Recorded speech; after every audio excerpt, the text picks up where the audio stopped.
మావిగన్కు వ్యతిరేకమా లేదా ఆ ప్రాంతాల అభివృద్ధికి వ్యతిరేకమా?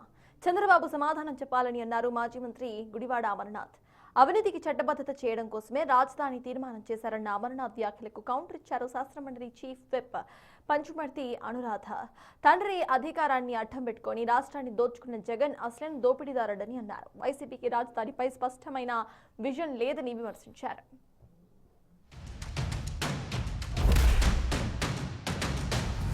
ఒకవేళ ఆ పేరు నచ్చకపోతే నీకు నచ్చిన పేరు పెట్టుకో. కానీ ఆ మూడు ప్రాంతాలు కలిపి ఒక గ్రోత్ కారిడార్గా ఉంటే, అది క్యాపిటల్ రీజనల్ డెవలప్మెంట్ అథారిటీగా సిఆర్డీఏగా ఆ ప్రాంతం ఉంటే ఈ రాష్ట్రానికి నష్టమా? దానివల్ల ఉపయోగం లేదా? చేసినటువంటి ప్రతిపాదనలో ఉన్నటువంటి లోటుపాట్లు ఏంటి అనేటువంటి దాని మీద చర్చ లేదు. కేవలం పేరు గురించి, ఆ పేరు మీద వీరేదో అమరావతికి చట్టబద్ధత తీసుకొచ్చాము అనేటువంటి ఒక తప్పుడు ప్రచారం తప్ప, నాకు తెలిసి భారతదేశంలో స్వతంత్రం వచ్చిన తర్వాత దాదాపు 28-29 రాష్ట్రాలు ఉన్నాయి.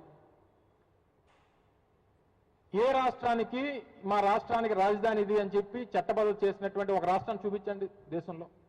అమరావతి పేరిట చేస్తున్నటువంటి అవినీతికి మాత్రమే వీరు చట్టబద్ధత తీసుకొచ్చారనేటువంటిది ప్రజలందరూ కూడా గమనించాలి.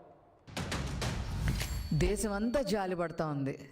10 ఏళ్లుగా ఆంధ్రప్రదేశ్కి రాజధాని అనేది లేదా అని. అది పార్లమెంట్ సాక్షిగా ఉట్టిపడింది. ఆయా రాష్ట్రాల పార్లమెంట్ సభ్యులు కూడా మాట్లాడటం జరిగింది. నీకు జాలి లేదు కదా, దాన్ని ఎట్లా నరుకుదామా అని చెప్పి చూస్తావా?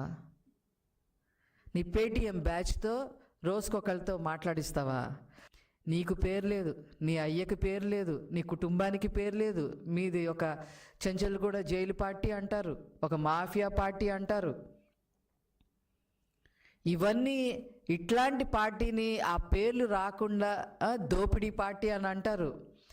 ఆ పేర్లని ఎలా తుడుచుకోవాలనే ఆలోచన విధానం లేకుండా ఈరోజు 5 కోట్ల ప్రజల యొక్క ఆకాంక్ష, 5 కోట్ల ప్రజల యొక్క కళ మన రాజధాని అమరావతిని కూడా కళ్ళు పొడిసేసేలాగా మాట్లాడటం నీకొక్కడికే చెల్లుబాటైంది. దీన్ని మేము తీవ్రంగా ఖండిస్తున్నాం.